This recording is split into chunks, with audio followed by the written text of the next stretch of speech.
Wedding, forget it next weekend. You've got to be here with us, watching it from Phillip Island. Here are the highlights. Into the lead early on went the two Yamahas. Haga creeping up the inside on Nieto early on. Then the two Sterile Garda boys trying to spill milk all the way around. And there's no love lost. Look at this fantastic racing. Neither would give up. Zaus winning the better of this battle here between the two of them. And Biaggi being shown in no uncertain terms that Zaus is serious. But then again, so too is Max Biaggi. Look at this. Great racing between the two of them. These were the guys that really stunned us both. Corsa continued to lead with Haga on his tail. Two Yamahas out front. But then the power of the Suzuki joined the battle. Nieto just hung on, and look at that. In one foul swoop, he passed both of them. And that was a shock because Corsa didn't expect it. But you can see the team had to kind of say, well, fair enough.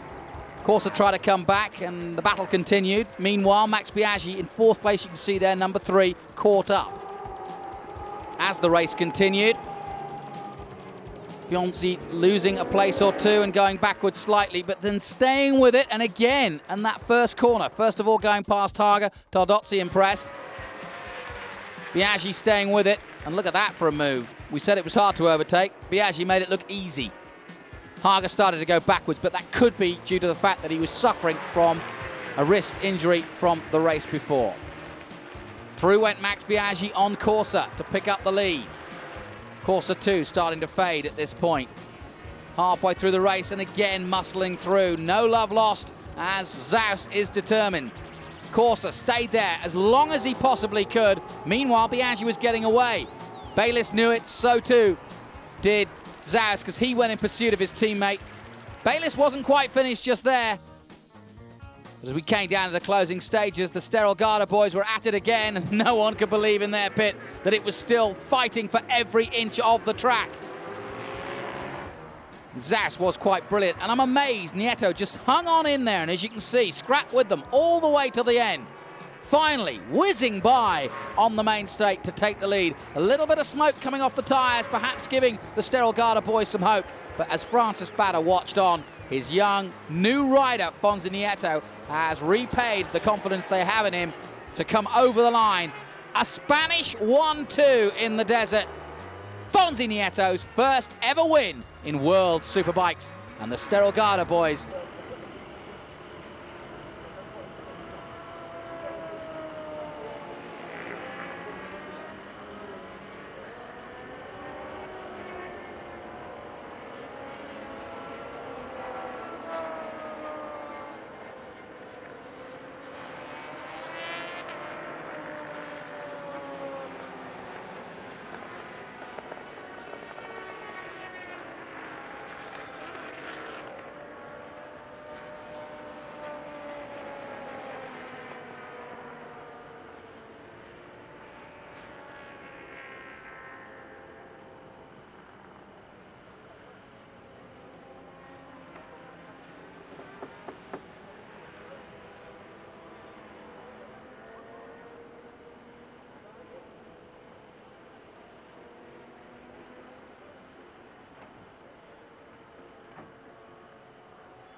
I didn't see a handshake there.